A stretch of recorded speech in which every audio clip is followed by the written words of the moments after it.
What is going on today, guys? Welcome back. Today we are jumping right into, I don't know if it's part 3 or 4, we're losing track at this point, but we're jumping into continuing to work on the 24 valve engine and get the cam put back in, the tappets changed. So that is what we're gonna be diving in today.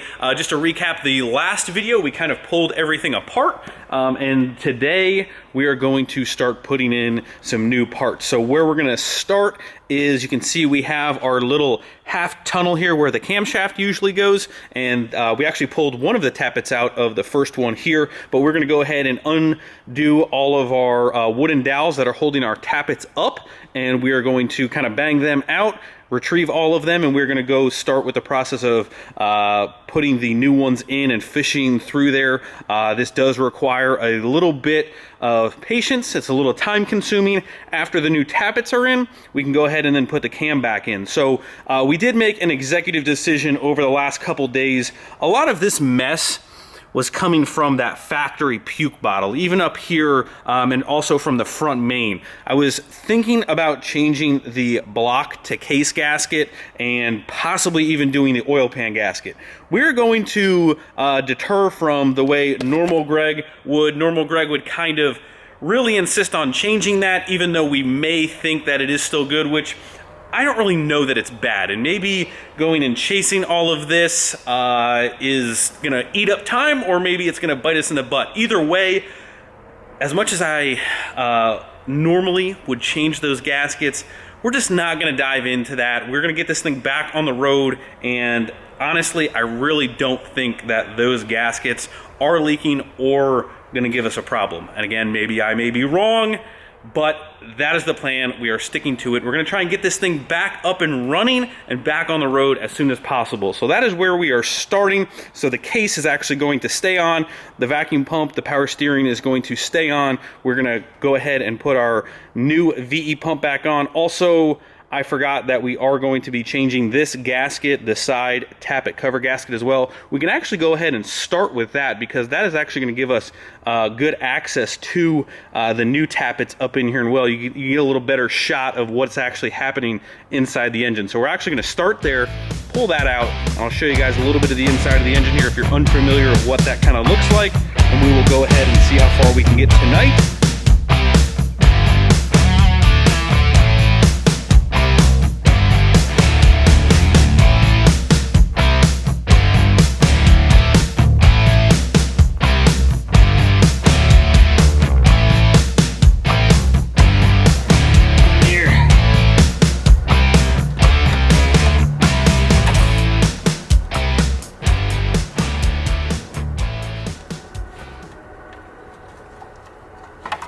There we go. Hey. Yeah, she's a little dry. She's a little crispy.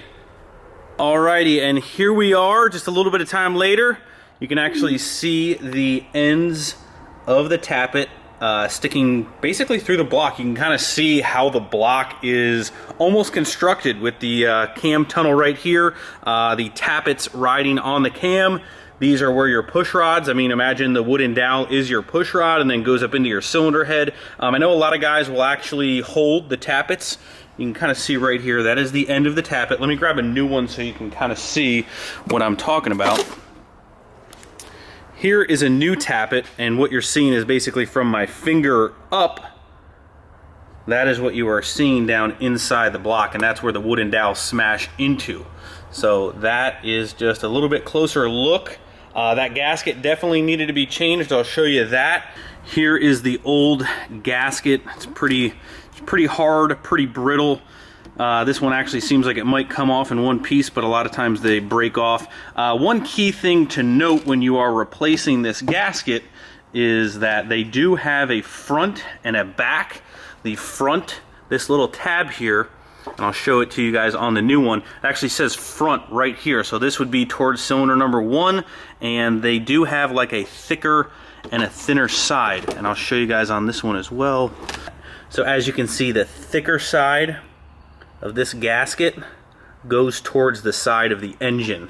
So thicker part of the gasket towards the engine block, thinner part towards the outside, and then just make sure that you have this, and like I said, sitting over here. We have the new one. Luckily, we have one sitting in one of the Cummins Master rebuild kits from Genuine Diesel Part.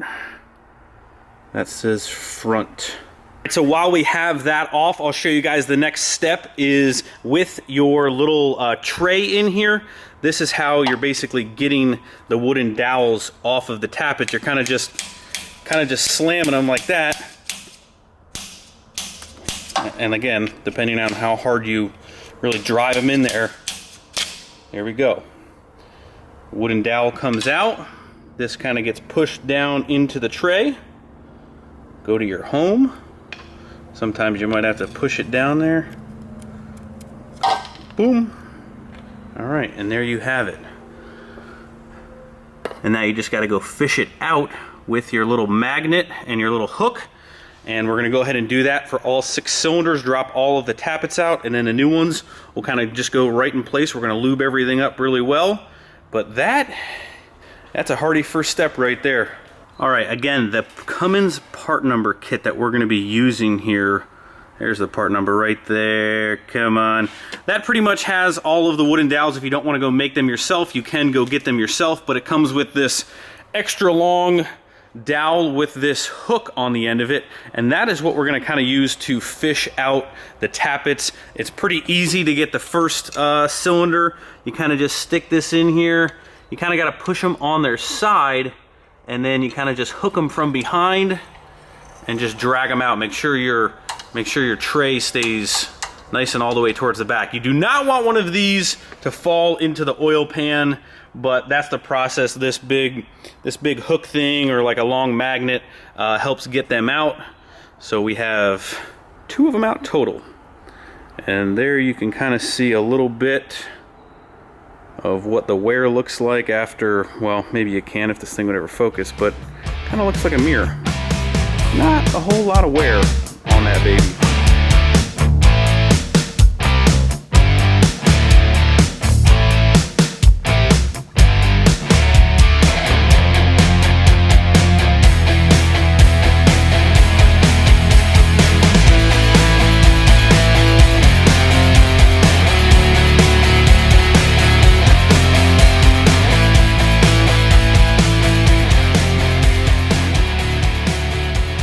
Alright, so I feel kind of dumb that I have to point this out, and I will openly admit when I do things a little backwards. Not that we did them wrong, but you see this nice little half moon here? The other end of this tray, and now that we have all of our tappets out, you can kind of see all the old ones over here, all the new ones. So all of the old ones are out, everything went smooth, but we can now take our tray out. But guess what the other end of the tray doesn't have on it? Look at that, it's open on the other end. So technically, if you're gonna get this tray, you might actually wanna put this end in first. That way when you're sliding everything out, it's a little bit easier to kind of see down in there. So I had that in backwards, but not that it was wrong by any means, but definitely would be a little bit smoother if I had the open end out. But it is what it is, no big deal. But what we're gonna do now is, and this is your front cam bearing here, this actually looks pretty good. I don't see any super wear marks on this thing, so we're gonna let that be. Everything should be fine with that. The first gen one was really torn up, and a couple of you guys actually reached out to me about these Torx head bolts, about some of them came with them. So what we're just gonna do is we're just gonna double check and make sure that these 1, 2, 3, 4, and 5 over here are tight. And then I'm not sure if this is an updated case where this killer dowel pin would actually fall out or not, but what I'm gonna do is I'm just gonna take just a thin piece of metal. I'm gonna cut out like my own tab and kind of bend it up, and that way we just know that that is tab, just in case for some reason it decides to get a little happy and kind of see daylight. We're just gonna make our own little tab, take this one bolt out and make that in there. So we're gonna fab that up and check everything else, and then where are we gonna go from there? We'll probably end up putting the new tappets in. Yeah, probably put the new tappets in. We're gonna get everything lubed up, get the new ones in there. That is definitely a little bit more time consuming than taking them out. Fishing them out is a little bit easier. Fishing them in, So normally if you don't have this tappet cover gasket, like if it's on a common rail, they don't come with these. 12 and 24 valves do, I believe, if I remember correctly. You don't have this access. So what you have to end up doing in our little kit here, I can kind of see it hanging out right here. They give you this little rubber knob, and you can kind of see it's a little tapered. And what you do is you shove the end of your tappet on the end of this after you kind of fish it down. Now, what I was mentioning is if you don't have this cover here, you kind of have to fish it all the way down, and it takes a little bit of kind of wiggling and finagling, and that's not the right hole, but it needs to go into this front one here, and then you can kind of see it drops down into the cam tunnel here. You can kind of see it just hanging out there, and then you kind of fish it out to the open, and you put your tappet on, and then you kind of just have to give it a little wiggle jiggle until you pull it up inside of the bore. And again, we'll go over all this, and then you kind of fish it out. It just makes it a little bit challenging because the engine is actually on a little bit of a slant. So as you lower that thing down with no weight in it, it actually kind of tends to fall a little bit backwards. So getting it in the correct corresponding push rod hole is always a little fun, and like I'm showing you right now, you kind of have to do a little dance to kind of get it back. And maybe again, there's another way to do this a little bit simpler. Maybe something with a little bit more weight wouldn't have that issue, but that is what we have. That's what we used before in the past. We're going to start on number 6 and work our way forward.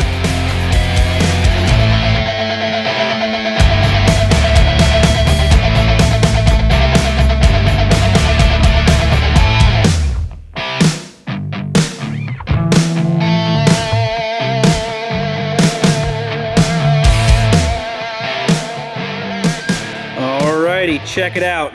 A little bit of fab time later, not a big deal, just some thin stamped metal, and you have yourself a DIY semi-profesh. Well, I mean, that's pretty legit. You know, you're just trying to cover up that little tab there. Looks like a soda can, tab, pop can, whatever. Wherever you're from, that's what it is. This one needs a little indentation, so just a couple taps from a hammer.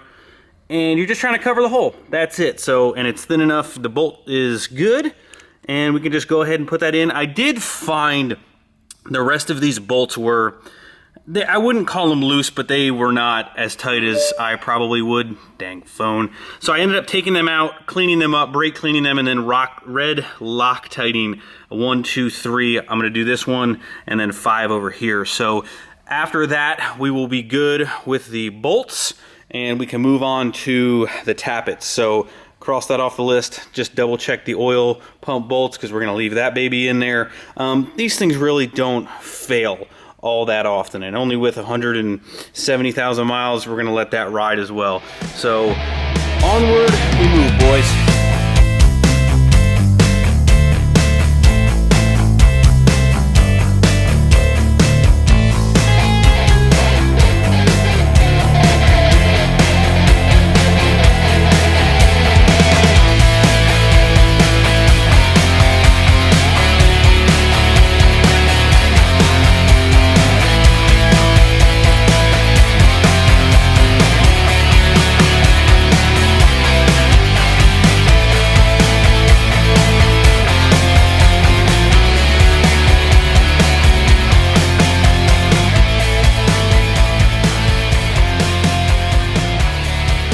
So taking a quick brief pause here just to kind of show you one, that way you can repeat it. As I was showing you guys before, you drop down the little rubber thing on a string, you kind of fish it out through, and you can kind of see the little string has now gone down through the push tube hole, push rod hole.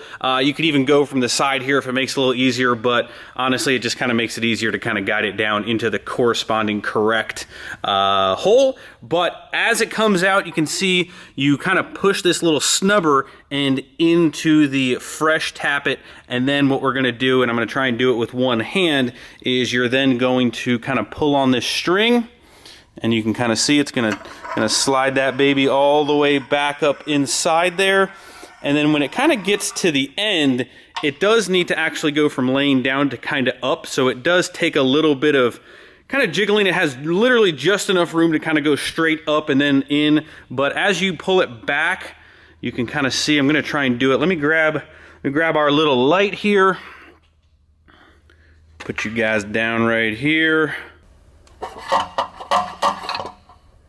There we go. There we go, finally. All right, so took a little bit. Look at that, nice. Very nice. There we go. You can kind of see it slide up just like that. All right, so what I did to kind of get that a little bit nicer, oh, of course I just lost it, son of a gun.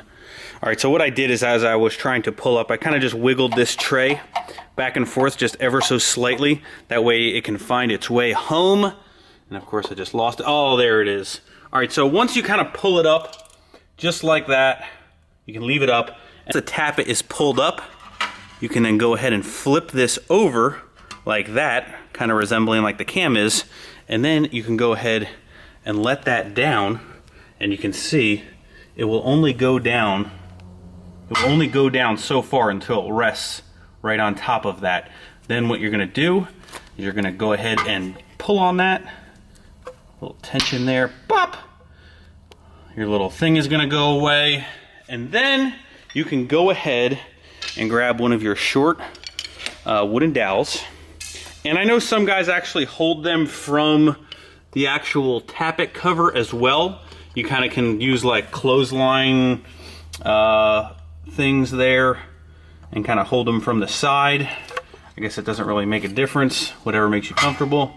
And as you can see now, we're gonna go ahead and give that a whack, pull that up, make sure that doesn't go anywhere, and then we're gonna repeat that process 11 more times. But as you remember, you don't really want this to fall down. You always want to make sure you're protected, you're covered, and like I said, it takes a little bit of time. Make sure you get everything lubed up really well as you're doing it, and we're going to lube up the cam as we go in.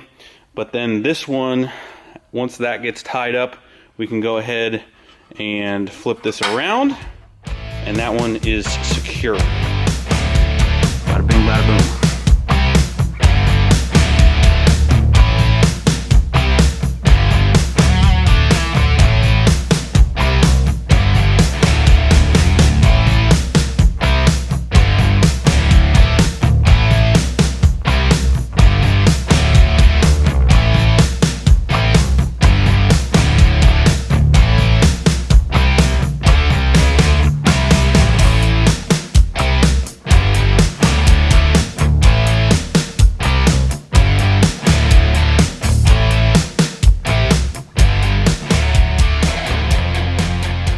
Alrighty guys, after a little bit of time, we are all back to, well, I want to say all back together. We have all of the new Hamilton tappets up in there, completely lubed up. As you can see here on the side, you can see that they are all pretty much rised up into the block. We have the pusher, the wooden dowels back up, holding them all zip tied together. What you want to do when you look down inside the cam journal here is you want to be able to see none of the tappets sticking down. If they are sticking down ever so slightly, you will have an issue getting the cam back in. And if you bump them and you have to come back out, it is just not, it's a nerve-wracking experience, because technically once you pull our little tray out here, if one of those were to slip and fall, or if you bump it going in on the cam and it falls, this is going to be when you're going to have the most kind of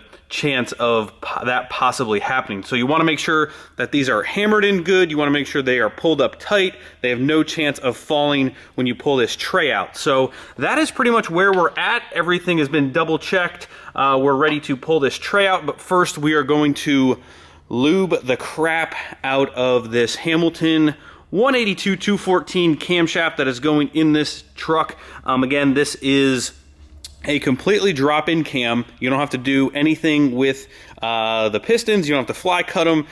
Completely drop-in. That's what drop-in means. Drop-in means you don't have to mess with anything engine-wise. Everything will clearance, no problem. There is one size bigger that possibly clears, but for our application, we went with this one. Going to keep the power right exactly where we want it. So that is what is up next, boys. So going to lube that thing up, cram her home.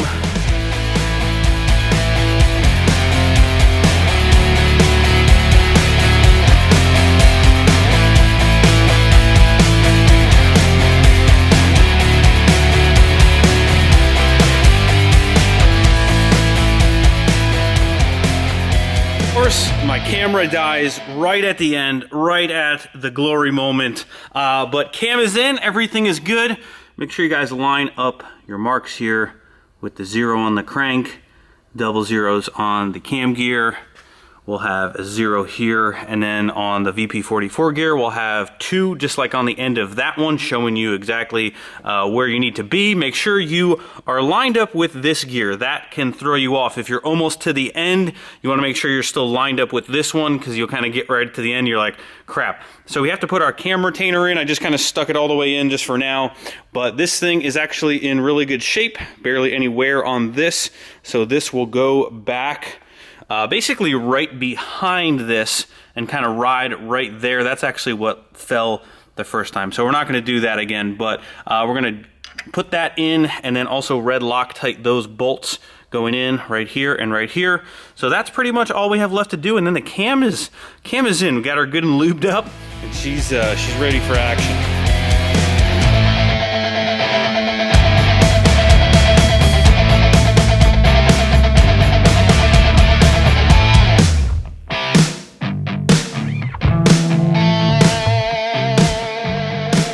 Last but not least, I figured I'd mention one last thing that I forgot about. On the 12 valve, when we did the cam, you guys know that we put a Hamilton cam. It's a bolt-in retainer. This is actually threaded for a bolt that has kind of like a retainer. And the reason for that is the way you can kind of see this is a helical cut gear. And when you start turning some really serious RPMs, not that our measly little VP44 is going to let us do that, but I want to go ahead and put a bolt-in retainer here just in case maybe, possibly, we decide to change something in this area right here where the VP44 goes, and we do decide to start spinning some serious RPM. I want to make sure that this is good to go. So that should be in tomorrow. We'll be able to complete the cam installation with our Hamilton cam bolt-in retainer, and we'll be good to go. So camshaft installation done. You can kind of see all of the tappets sitting there inside of the block, nice and lubed up. Hopefully some of that detailed talk helped a couple of you guys, maybe gained you a little bit more confidence if you guys are thinking about maybe doing this job yourself on exactly what you're in for. Again, patience is key with doing something like that, but hopefully it helped you guys. Hopefully, you know, like I mentioned, you gain some confidence. You just, even if you're just learning, you don't even have one of these trucks, but maybe you want one, you're just learning the insides and outs. But that is going to wrap up this installation, well, this part 3-4 series of rebuilding this engine. Next up, we'll get into kind of continuing to reassemble the rest of the engine. So that is going to do it, guys. Hit the like button before you leave. Subscribe if you have not already, and I will see you guys in the next one.